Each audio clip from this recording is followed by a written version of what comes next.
బాలరాజన్న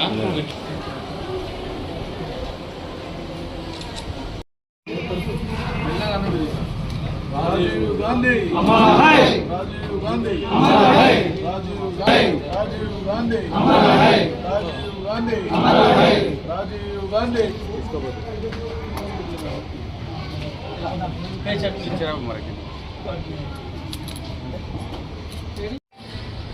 ఈరోజు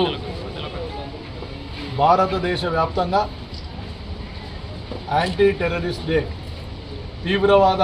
వ్యతిరేక దినోత్సవంగా దివంగత ప్రధాని శ్రీ రాజీవ్ గాంధీ గారి యొక్క మరణం ఈరోజు తీవ్రవాదుల దాడికి యాంటీ తీవ్రవాదుల డేగా ఈ రోజును ప్రభుత్వం ప్రకటించిన సందర్భంగా అలాగే భారతదేశ ప్రధానిగా అతి పిన్న వయసులోనే ఈ భారతదేశానికి ప్రధానిగా బాధ్యతలు వహించి ఎన్నో బృహత్తరమైనటువంటి పేద బడుగు బలహీన వర్గాలు కానీ ఈ భారతదేశాన్ని ముందుకు తీసుకుపోవడానికి ఐటీ రంగాన్ని ముందుకు తీసుకుపోవడానికి ఎన్నో ప్రణాళికల పథకాలు తీసుకొచ్చే మాననీయులు శ్రీ రాజీవ్ గాంధీ గారి యొక్క 35వ వర్ధంతి సందర్భంగా ఈరోజు సిరిసిల్ల కాంగ్రెస్ పార్టీ పక్షాన వారికి ఘనమైనటువంటి నివాళులర్పిస్తూ ఈ భారతదేశానికి 4 తరాలు వారి కుటుంబం ఈ భారతదేశం స్వాతంత్రానికి ముందు కానీ స్వాతంత్రం తర్వాత కానీ 4 తరాల వారి యొక్క కుటుంబం ఈ భారతదేశం సేవలు దాంట్లో ఆ పరంపరలో ఆ రోజు మోతీలాల్ నెహ్రూ కానీ ఆ తర్వాత జవహర్లాల్ నెహ్రూ గారు ఆ తర్వాత ఇందిరాగాంధీ గారు ఆ తదుపరి రాజీవ్ గాంధీ గారు ఇందిరాగాంధీ గారి యొక్క మరణానంతరం వారి చిన్న కొడుకు సంజయ్ గాంధీ గారి మరణానంతరం విధిలేని పరిస్థితిలో ఈ భారతదేశంలో ఖచ్చితంగా ఈ సేవలు అవసరమైనటువంటి ఒక ఉద్దేశంతో ఇష్టం లేకున్నా రాజకీయాలకు వచ్చినటువంటి మాననీయులు రాజీవ్ గాంధీ గారు 1984 అక్టోబర్ 31 నాడు ఇందిరాగాంధీ గారిని తీవ్రవాదులు అతి ఘోరంగా వారు చంపిన తర్వాత వెంటనే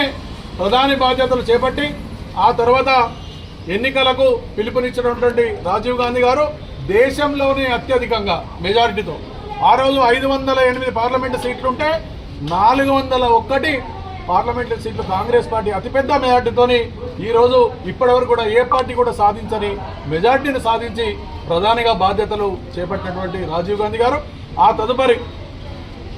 61వ రాజ్యాంగ సవరణ ద్వారా 1984లోనే 21 సంవత్సరాల ఓటు హక్కున్నటువంటి యువతను వెంటనే 18 సంవత్సరాలకు ఓటు హక్కు కల్పించినటువంటి మాననీయులు రాజీవ్ గాంధీ గారు. అలాగే ఇలా పల్లెలలో మనం టీవీలు వీక్షించాలన్నా లేకుంటే ఇతరత్ర ఐటీ రంగం మనం సెల్లు మాట్లాడుతున్నా పల్లెలో పోయి నెట్తోని మనం మాట్లాడుతున్నా అది ఆనాడు ముందు జాగ్రత్తగా వారు తీసుకున్నటువంటి రాజీవ్ గాంధీ గారు తీసుకున్నటువంటి పథకంలో భాగమే. వారి చలవనే ఈరోజు గ్రామాల్లో మనం టీవీ చూస్తున్నామా లేకుంటే నెట్ మన సెల్లు చూస్తున్నామంటే ఆ రోజు వారు తీసుకున్నటువంటి నిర్ణయంలో భాగమే. అలాగే ఈ భారతదేశంలో బడుగు బలిగిన వర్గాల కోసం వారు అతి పిన్న వయసులోనే ఈ భారతదేశానికి 7వ ప్రధానమంత్రిగా 40 ఏళ్ల ప్రాయంలోనే ప్రధానిగా బాధ్యతలు చేపట్టి మొత్తం భారతదేశంలో మన ప్రపంచంలోనే భారతదేశాన్ని ఆర్థికంగా ముందుకు తీసుకెళ్ళినటువంటి మాననీయులు రాజీవ్ గాంధీ గారి యొక్క వర్ధంతి సందర్భంగా వారిని జ్ఞాపకం చేసుకుంటూ వారి యొక్క బాటలో కాంగ్రెస్ పార్టీ చురుకైనటువంటి కార్యకర్తగా రాజీవ్ గాంధీ గారి యొక్క పరంపరలో ఆ రోజు మళ్ళీ సోనియా గాంధీ గారు కానీ ఈరోజు రాహుల్ గాంధీ గారు కానీ ప్రియాంక గాంధీ గారు కానీ మల్లికార్జున్ ఖర్గే గారు ఈ రాష్ట్రంలో ప్రియతమ ముఖ్యమంత్రి రేవంత్ రెడ్డి గారు మహేష్ కుమార్ గౌడ్ గారు పిసిసి అధ్యక్షులు అలాగే ఉమ్మడి జిల్లా మంత్రులు శ్రీధర్ బాబు గారు కానీ పొన్నం ప్రభాకర్ గారు కానీ లక్ష్మణ్ కుమార్ గారు కానీ వేములవాడ శాసనసభ్యులు ఆది శ్రీనివాస్ గారు కానీ మేమందరం కూడా వారు చూపినటువంటి బాటలో కాంగ్రెస్ పార్టీకి విజేతలుగా సైనికులాగా మేము ముందుకు నడుస్తూ వారు చూపినటువంటి ఆశయాల్లో మేము ముందుకు నడుస్తామని తెలియజేసుకుంటూ మరొకసారి